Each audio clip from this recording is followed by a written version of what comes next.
dyan sa Senado. Ito, parati nating sinasabi, yung impeachment dahil sa House yan, hindi ibig sabihin yan na matatanggal na si VP Inday. And therefore, hindi pa niyo dapat i-worry kung makakatakbo siya for 2028. Ang nakalagay naman sa saligang batas, ang pinakamataas na penalty na mai-impose after sa impeachment trial ay sa Senado na, huy, bilisan nyo. Ano bang ginagawa nyo? Actionan nyo na. Dito nga hindi papayag Senate President Chis Escudero. Sa kanyang naging press conference ay itinuro pa ni Senate President Chis Escudero ang impeachment process kay Franz Castro. Ang komunistang convicted na si Franz Castro. Lumabas ang kanyang kabubuhan. Lahat ng ito panoorin sa buong video. Samantala, ang lahat ng mga nakapaloob sa article na ito ang siya daw magpapa-impeach kay Vice President Sara. Pero ipinaliwanag ng isang... Ito pinaliwanag na ho yan ng isang parang ano yun political analyst, no? Yang mga isang abogado. Napanood ko yun Pinaliwanag na yan. Ito, tuloy natin. Mahirap ipaliwanag kung nakuro-kuro lang Ang commentator na ang lahat ng mga artikulong ito ay hindi naman mapatunayan sa korte. Kaya idadaan na lamang sa isang impeachment. Imagine lahat ng ito na kanilang ibinabato at ipinaparatang kay Vice President Sara ay hindi mo kailangang patunayan ang mga alegasyon na ito. All you have to do is vote. Oo, boboto lang, mapapatalsik mo na ang isang Vice Presidente. Ayon pa sa post ni Ed's Planation. These are the articles that couldn't be proven in court. Kaya idadaan sa impeachment, which is a political question, not judicial. Meaning, they don't have to prove these allegations. They just need to vote. Sa history ng mga impeachment complaint ng bansa, votes are always marred with money, giving this image that the integrity of the Congress can be bought by money. Alam lang, kasi nila. Itong impeachment na biglang pasok na ito ay pantakip lang ito doon sa BICAM issue na yung blanco-blanco. Ngayon ho, nawawala na ho yung issue dahil binigyan nila ng isang matindi-tinding balita. Ang tawag dito ay pangkontra. Kita nyo ngayon, medyo napapokus ngayon ang usapin dito na sa impeachment. Ilang araw lang kahapon, nakaraan, nag-announce sila, nagkapirmahan na, yung mga galing daw, di umano, pumirma. Maski nga yung kumari. Meron ako nakita na isang page dito sa isang social media platform, may nagpost doon na kinuhang ninang. Pero tiraydor, pumirma yung ninang. Kilala nyo ba yun? Type nyo sa comment section kung kilala nyo. Diba? At yung taga Davao del Sur ba yun? O del Norte? Wow, kuya. Yang hiya naman kami sa'yo. O yung taga Mindanao. Magkano? Hoy, wag. Relax lang. Ikaw naman, masyado ka naman Oo, yung mga dating gumigilid-gilid, dumidikit-dikit kay BP Inday Sara. Oy, yang hiya kami sa inyo sa susunod, alam na namin ang mga kulay nyo, kilatis nyo, alam na namin yan.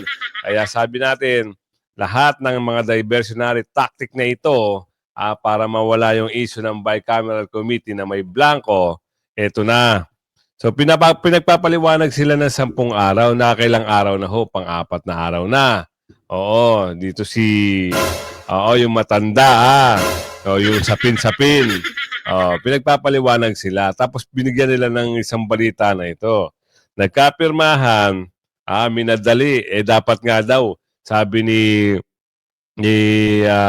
Duterte Representative Ardema, dapat yan, bago magkaroon ng mga ganyang impeachment, kailangan muna ipatawag si BP Sara para magpaliwanag. Bago nito, isampa lahat ng mga case na yan. Ngayon, minadali daw di umano. Tignan natin. Sa pagmamadali nyo, natatawa na lang kami dahil tignan nyo nangyari ho. Parang hindi natin siya kinakampihan itong tagapagsalita ng President, Senate President na yan. Pero, oo, wag daw mamadaliin. Tignan natin. Wag muna kasi maraming maghuhugas kamay. Pagdating ho ng Mayo, pagdating ho ng nakaupo na itong mga 12, 10 na inendorso. Actually, ang inendorso lang ay 8 na pasama lang si... hindi Pali, Atty. Lambino, Hillo, Bato, Go, si De La Rosa, si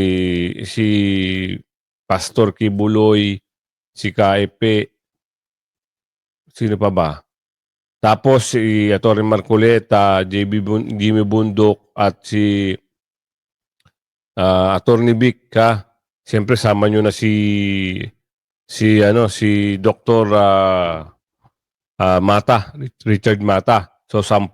Pag naupo yan mga kasama, yung impeachment na yan na pinanlalaban nila dito kay BP Sara ay mawawalang saysay yan. Lusaw yan. Yan ang kagagalingan, kagandahan pag nanalo at sinuportahan nyo ang PDP line na ini-endorso ni Taridigong at siyempre mga kalyado ni BP Sara. Huwag natin bibitawan yan. At yung mga party list, mapapakinabangan natin yan. Meron tayong boses sa Kamara.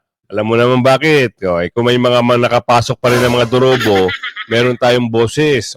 Ipasok natin yung Duterte party list, PPP party list, Panaw party list, Sagi party list, at party list ni Belica. Yun lang. Para yung boses nila, halimbawa, itong mga durobo, bibirahin na naman si BP Sara. Sangga lang na ito. Wala lang saysay ang mga bakulaw dyan. Ipasok natin kung ano yung sinasabi dito na gahul na. Tuloy lang natin ito ng konti. That this will never be proven in court. Samantala narito ang full video na kung saan nasupalpal ni Senate President Cheese Escudero ang makakaliwang komunistang convicted na si Franz Castro. Kasi nga inutusan ni Castro si Cheese Escudero na madaliin at umaksyon na. Ang kapal talaga na siyang binigyan ng komento at reaksyon ni Mr. Will Tucker. Panoorin natin ang buong video. Nagmamadali si Auntie. President Escudero na ngayon na, this hour, patawag mo na yung mga senador at mag-convene na kayo as impeachment trial. Wala sa panahon, wala yung time constraint. Na kung huwag namang sabihin na sisilig pa kami, no, na ngayon lang natin ito. Kaya yung kasabihan, kung gusto, ay pwedeng gawin, di ba? Ayaw, maraming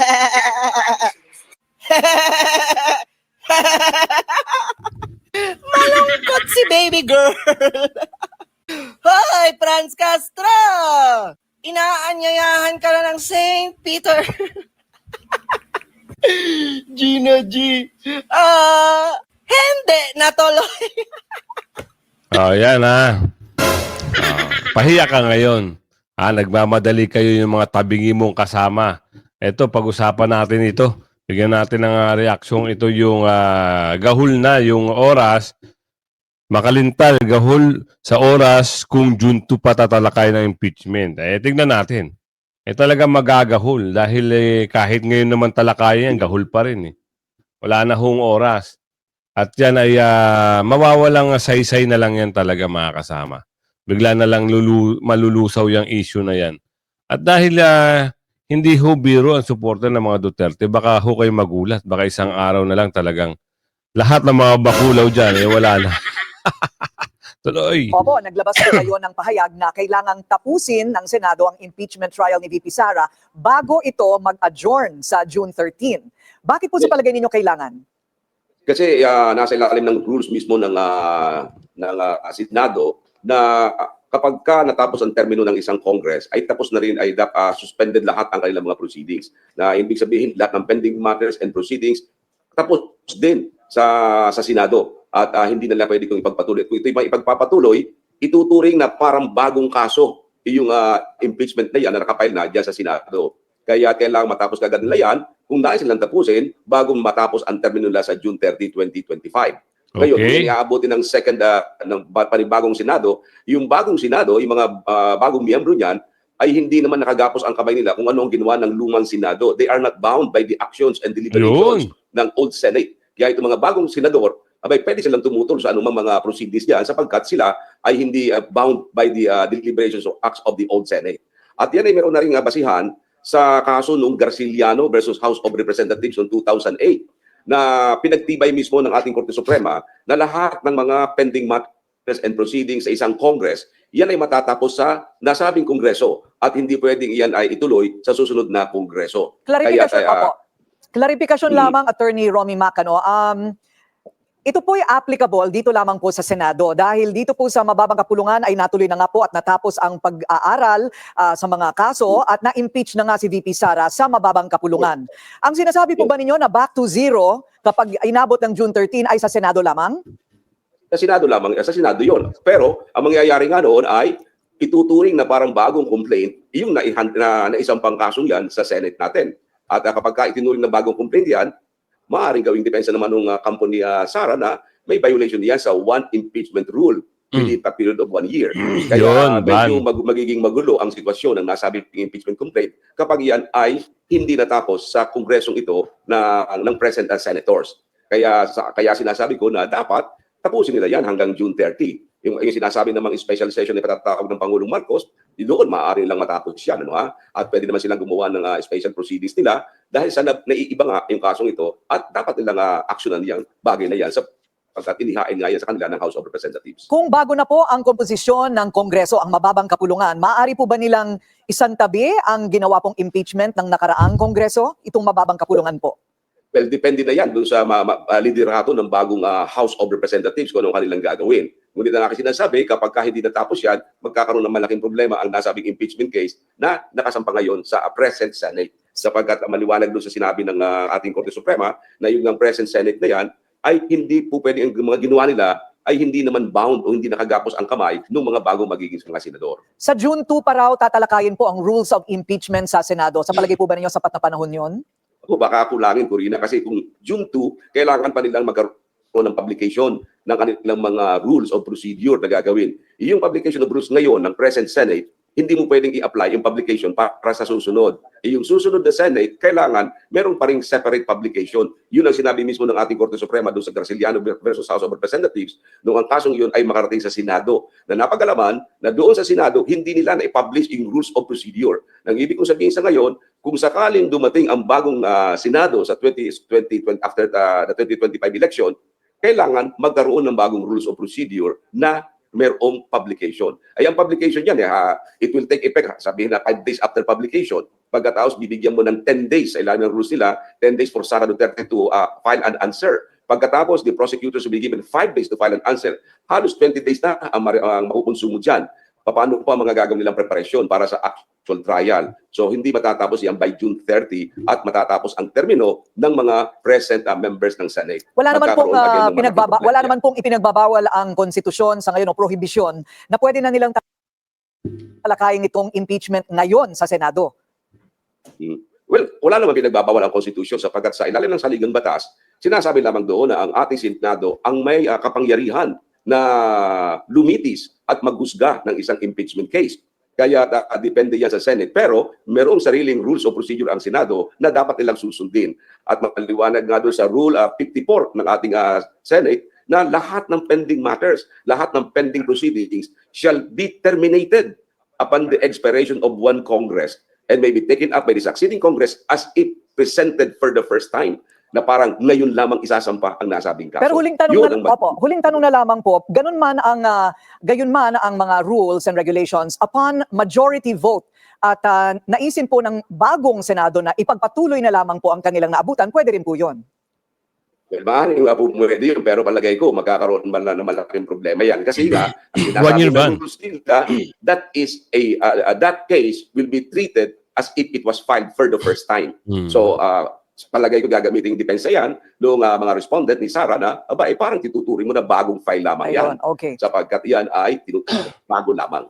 Maraming salamat. So, kita nyo mga kasama, pwedeng mawala, pwedeng malusaw kung tatalakayin na gahol na sa oras. So, lahat ng pinagagawa nito, nagpapirma ng sandamakmak, ngayon, kahit nagpipirma kayo, akala nyo, ligtas kayo sa taong bayan dahil sa boto. Wala ho kayo makukuha ang boto, lalo na sa religious group na, ayaw sa impeachment. Kilala na ho mga pangalan nyo. At magbibigay ho ng mga, sa mga group chat, may mga group chat ako nakikita nagbibigay ho sila doon ng mga listahan kung sino-sino yung mga nagsipirma. Kaya abangan natin, baka mabatuhan tayo ng group chat na yan. Sa hindi pagsipot o hindi pagkalimot, hindi pa nakakalimutan 32 million. Tama. Hindi ba kayo natatakot sa 32 million na bumoto kay BP Sara? At kayo ay nagmamagaling na impeach BP Sara?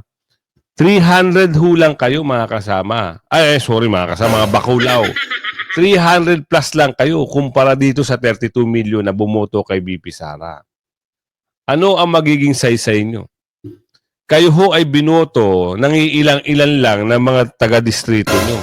Baka wala pa mga 400,000 ng boto nyo. Tapos nagmamagaling kayo, kumampi pa kayo sa bakulaw na ang boto lang ay ilan-ilan.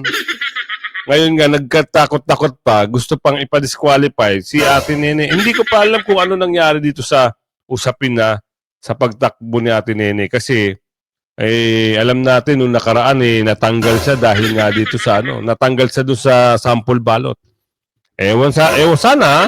Sana, ibalik yung pangalan niya dahil itong bakulaw na ito, sigurado matatalo ni Ate Nene ito, di umano. Eto na, ipasok na natin si Atty. Trixia, 32 million. Eto. Is malaman ni VP Inday at malaman ng mga gustong ipa-impeach siya na malakas at mayroon siyang suporta na yung 32 million ay hindi po nakakakalimot at nag-oobserba dito sa mga tao na may pakana nitong impeachment na ito. Ma'am, balik tayo dito sa impeachment. Marami kasi nagtatanong, maraming nagko-comment, mga kababayan natin, na, eto, may impeachment na.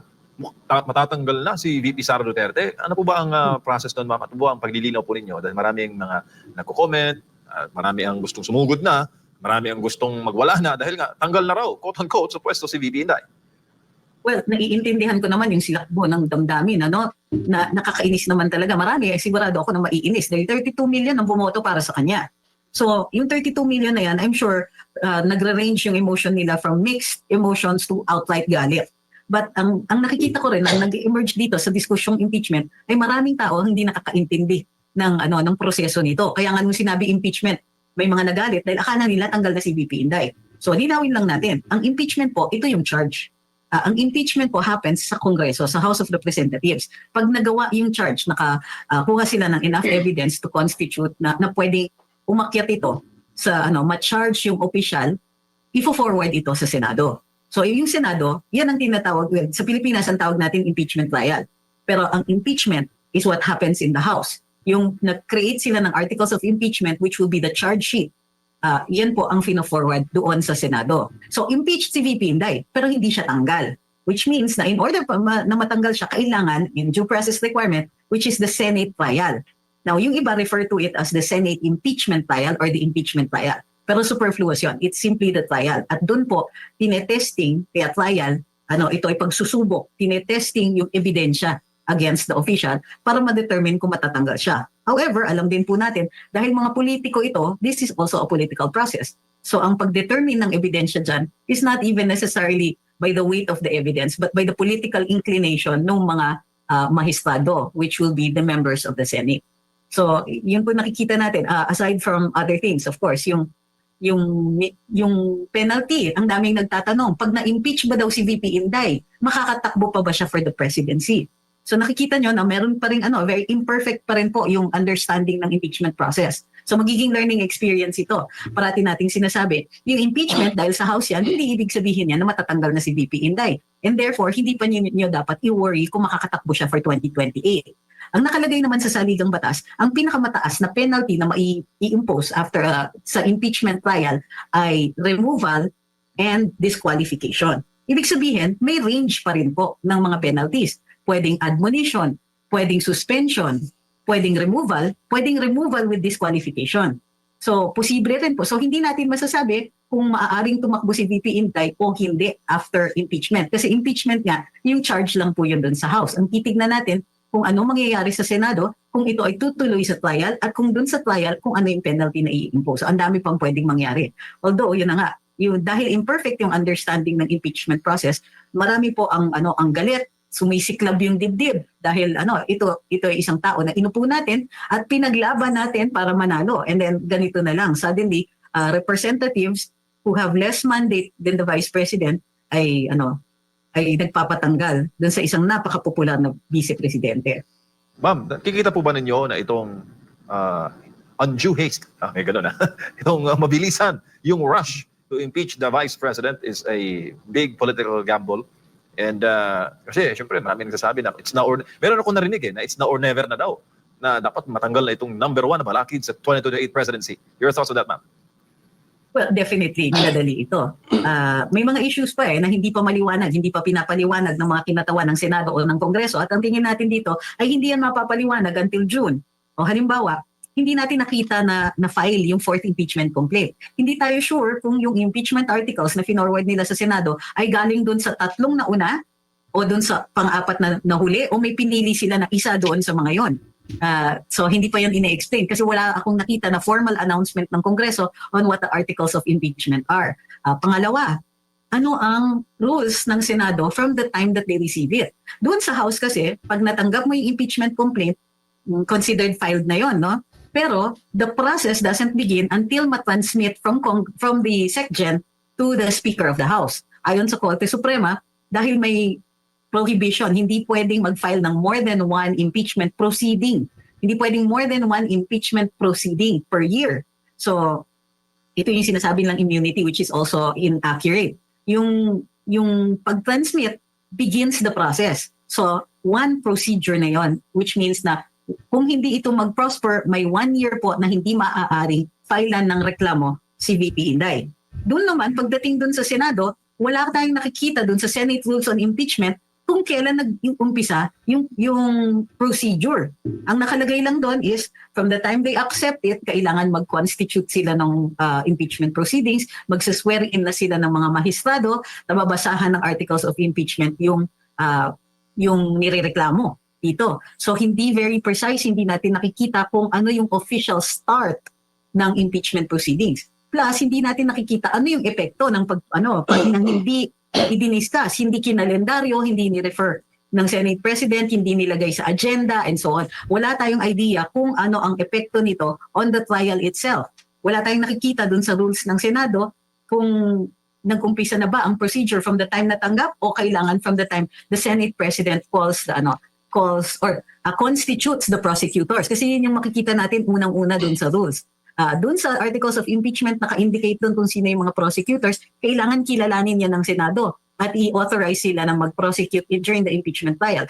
Kaya lang, wala nga po tayong nakikita, wala tayong idea kung ano yung epekto rin ng intervening recess during this time. May ibang nagsasabi na may 30 days na umaksyon ang Senado on the impeachment complaint or on the articles of impeachment, pero hindi ko siya nakikita pa sa rules kung saan po nanggaling yung 30-day period na yun. So marami pang kailangan i-clarify ang Senado, at yung refusal nila to clarify means na parang hindi tayo makahinga, nakususpend lahat. What we know is that this is what VP Inday some time to deal with the situation, pero hindi rin po natin alam kung ano ang hatid ng June 2 dito sa kaso na ito.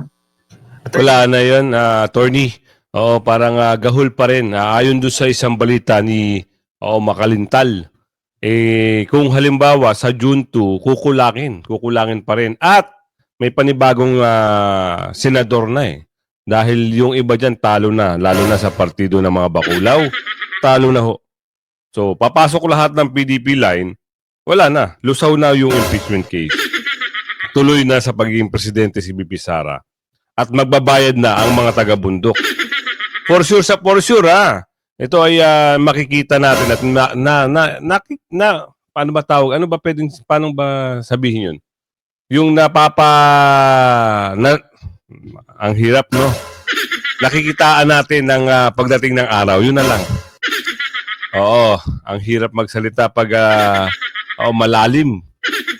So ito, sigurado yung lahat ng pinagagawa ng mga bakulaw na ito, pag ikot ng gulong at umupo na, nako, tago-tago na ha. Yung iba, kahit si Kumare, Kumare, traidor ka pala. Oo, nagpapanggap ka lang. Kinuha-kuha mo pa ninang si BP Sara, tatraidorin mo, pumirma ka pa. Doon sa 215 na, shoutout po sa inyo. Bilangin nyo na lang yung boto nyo. Bilangin nyo yung boto nyo kung makatarungan pa. Gago! Gago! Ilan na lang kaya ang magiging boto ng mga ito? Nakakaawa, ano? Dahil sa kagustuhan nila na kumampi sa mga bakulaw, sila, ayan na, nakawandang-wandang na yung kanilang mga political career. Si Admiral Prito, magandang gabi. So, hindi pa tayo nagkaroon ng impeachment na inihain sa previous Congress at tatalakayin sa bagong set ng mga nasa Congress? Oo, wala pang ganon. Kasi 19th Congress ito. So matatapos na yung 19th Congress, may possibility din po na ang Senado can toss it or endorse it to the 20th Congress. Hindi lang natin alam din kung ang 20th Congress ay tatanggapin yan at i-recognize. Kasi alam nyo, kahit yung mga bills na fina-file, pag hindi yan natapos in the previous Congress, pagpasok ng bagong Congress, ulit yan. So isasama siya dun sa mga bills filed, pero para talakayin, para to take it out of the archives, either may bagong batas yan dapat o may bagong sponsor yung na-file na batas. Usually, kailangan mag-file ng panibagong panukalang batas, tapos yung lahat ng related bills ay isasama. Pero, Attorney Trixie, di ba may batas na parang 1-year ban? Na kung halimbawa, di ba, na-file na sa 19th Congress at sa bagong Congress na sa 20th Congress, hindi na ho tatanggapin dahil na-file na nung 19. So, kahit pa mag-file sila sa 20th Congress, sa 20th Congress, sa 20 para nagiging 2018, no? Wala na saysay. Ang lusaw na. At ito bibigay natin sa inyo. Yung sticker ng nagmamagaling na, ito na, siya nang bahala magpaliwanag sa inyo. Ngayon, dito nyo makikita na talagang ang karir ng dalawang makikita nyo sa video ay wala na ho. Talo na ito. Tatanggalin ko na po tong sticker na to. Oh yeah. Itong putang inang to. Pumirma yan sa impeachment trial si BP Sara. Kasi itong gunggong na to, hindi pala yung maaasahang hayop na yan. Nakirally pa sa impeachment ni Sara. Kaya bukin ang ina nyo, tanggal na kayo sa akin ngayon. Yes! Doon na lang kayo sa one angkas. Ay, angkasangga pala. Mukhang may dulot pa yun. Ito na nga to. Bukin ang ina nyo. Lagay-lagay pa kayo dyan. Dapat sa inyo. Basurahan. Yan. Itong putang ina Saklap to. kasama, no? Pumirma yan. Ang saklap na nangyari, dahil sumanib sila sa mga bakulaw. Kita nyo naman, marami ang nagalit. Mismong mga member nila sa club nila, galit na rin. Kaya sabi ko sa inyo, lagi kayong aabang sa ating mga balita, issue at reaksyon ng bayan. Kung hindi ka pa nakasubscribe, mag-subscribe ka na. Huwag kang pahuhuli, mamaya po, abang-abang sa ating upload. Bye-bye!